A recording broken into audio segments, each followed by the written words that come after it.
تلنگانہ قانون ساز کونسل کے چیئرمین جی چکندر ریڈی نے معطل شدہ BRS MLC کویتا کا کونسل کی رکنیت سے استعفا منظور کر لیا۔ کونسل سیکریٹری کی جانب سے منگل کی دیر رات جاری کردہ نوٹیفکیشن کے مطابق چیئرمین نے کویتا کا استعفا 6 جنوری سے مؤثر مان لیا ہے۔ واضح رہے کہ کویتا سال 2021 میں نظام آباد لوکل اتھارٹیز حلقے سے قانون ساز کونسل کے لیے منتخب ہوئی تھی۔ انہوں نے 3 ستمبر گزشتہ سال MLC کے عہدے سے استعفا دے دیا تھا، تاہم اس وقت اسے قبول نہیں کیا گیا تھا۔ 5 جنوری کو کونسل میں خطاب کے دوران کویتا نے چیئرمین سے اپیل کی تھی کہ ان کا استعفا قبول کیا جائے۔ اپنے خطاب میں انہوں نے اپنے والد KCR کی قیادت والی BRS پارٹی پر شدید تنقید کی اور الزام عائد کیا ہے کہ سابقہ دور حکومت میں تلنگانہ میں بدعنوانی ہوئی ہے۔ انہوں نے BRS کے آئین کو مذاق قرار دیا اور کہا کہ وہ پارٹی حکومت کے بعد غیر مقبول فیصلوں کی ذمہ دار نہیں ہے۔ کویتا کو ستمبر سال 2025 میں BRS سے معطل کر دیا گیا تھا، جب انہوں نے اپنے کزنز اور پارٹی قائدین T ہریش راؤ اور J سنتوش کمار پر الزام لگایا تھا کہ وہ کالجپورم لفٹ اریگیشن پروجیکٹ کے معاملے میں ان کے والد KCR کی شبیہ کو نقصان پہنچا رہے ہیں، جو BRS اور حکومت میں تعمیر کیا گیا تھا۔ معطلی کے بعد سے کویتا عوامی مسائل پر توجہ مرکوز کیے ہوئے ہیں اور تلنگانہ جاگرتی کے بینر تلے سرگرم ہے، جو ایک ثقافتی تنظیم ہے اور جس کی وہ صدر ہے۔ کویتا نے گزشتہ سال دسمبر میں یہ بھی اعلان کیا تھا کہ ان کا سیاسی پلیٹ فارم ریاست میں آئندہ اسمبلی انتخابات میں حصہ لے گا۔ دہلی کے رام لیلا میدان کے قریب بلدی حکام کی جانب سے غیر قانونی تعمیرات کے خلاف کارروائی کے دوران تشدد کا واقعہ پیش آیا۔ سید فیض الہی مسجد کے اطراف غیر قانونی ڈھانچے ہٹاتے وقت بعض افراد نے پولیس پر پتھراؤ کیا، جس کے نتیجے میں 5 پولیس ملازمین زخمی ہو گئے۔ دہلی ہائی کورٹ کے احکامات پر میونسپل کارپوریشن آف دہلی کی جانب سے کارروائی کی جا رہی تھی۔ ہجوم کو منتشر کرنے کے لیے دہلی پولیس نے آنسو گیس کے شیل داغے۔ پولیس کے مطابق کارروائی کے دوران تقریباً 150 افراد موقع پر جمع ہو گئے تھے، جس سے حالات کشیدہ ہو گئے، تاہم اضافی فورس کے ذریعے صورتحال پر قابو پا لیا گیا۔ DCP ندھن والسن نے بتایا ہے کہ 6 جنوری کی رات کھدائی اور انہدامی کارروائی انجام دی گئی، جس میں MCD کی مشینیں اور JCB استعمال کی گئی۔ زخمی پولیس اہلکاروں کو طبی امداد دی جا رہی ہے، جبکہ میڈیکل رپورٹ کے بعد قانونی کارروائی کی جائے گی۔ واقعے کی CCTV فوٹیج کا تجزیہ بھی جاری ہے۔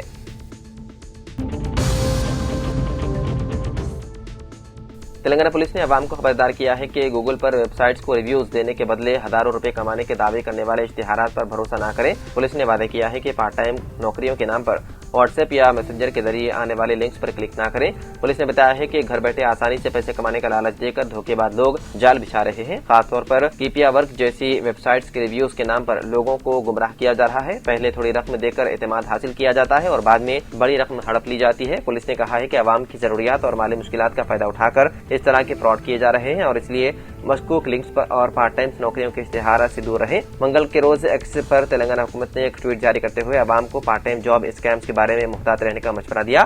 پولیس نے سوال اٹھایا کہ واقعی گوگل ریویوز دینے سے پیسے ملتے ہیں؟ اگر کسی کو کوئی مشکوک آفر نظر آئے تو فوراً پولیس کو اطلاع دینے کی اپیل کی۔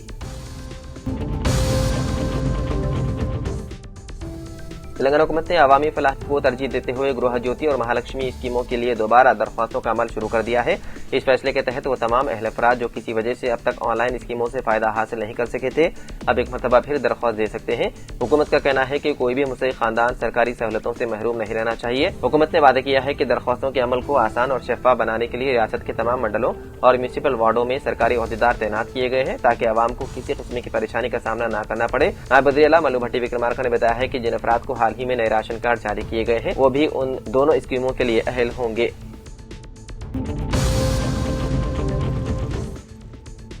تلنگانہ میں بلدیاتی انتخابات کے انعقاد کے لیے باضابطہ طور پر راہیں ہموار ہو گئی ہے۔ تلنگانہ قانون ساز اسمبلی میں میونسپل ایکٹ ترمیمی بل کو منظوری دے دی گئی ہے۔ اسمبلی میں منظور کردہ ترمیم کے مطابق میونسپل ایکٹ سال 2019 میں شامل 2 شق ختم کر دی گئی ہے، جس کے تحت ووٹر لسٹ میں ترمیم سے کم 60 دن قبل پیش کی اطلاع دینا لازمی تھا۔ اس ترمیم کے بعد اب الیکشن کمیشن آف انڈیا کو پیش کی اطلاع دینے کی شرط بھی ختم ہو گئی ہے، جس سے انتخابات کے انعقاد کے عمل میں تیزی آئے گی اور حکومت کو مکمل لچک حاصل ہو جائے گی۔ قانون میں تبدیلی کے ساتھ ہی ووٹر لسٹ کی تیاری کا عمل تیز کر دیا گیا ہے۔ ریاستی الیکشن کمیشن پہلے ہی ڈرافٹ ووٹر لسٹ جاری کر چکا ہے، جبکہ حتمی ووٹر لسٹ 10 جنوری کو شائع کیے جانے کا امکان ہے۔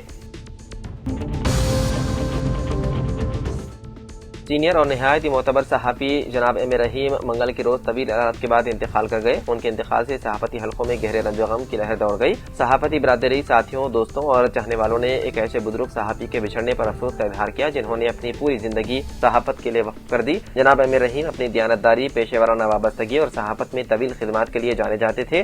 وہ برسوں تک صحافت کے میدان میں ایک معتبر اور بااعتماد آواز کے طور پر پہچانے جاتے رہے۔ ان کا انتقال نہ صرف صحافتی دنیا بلکہ سماج کے لیے بھی ایک بڑا نقصان قرار دیا جا رہا رہا ہے۔ مرحوم کی نماز جنازہ آج بعد نماز ظہر جامع مسجد اے سی گارڈ میں ادا کی جائے گی۔ تدفین اے سی گارڈ قبرستان KGN زیروکس کے قریب خیرتآباد میں عمل میں آئے گی۔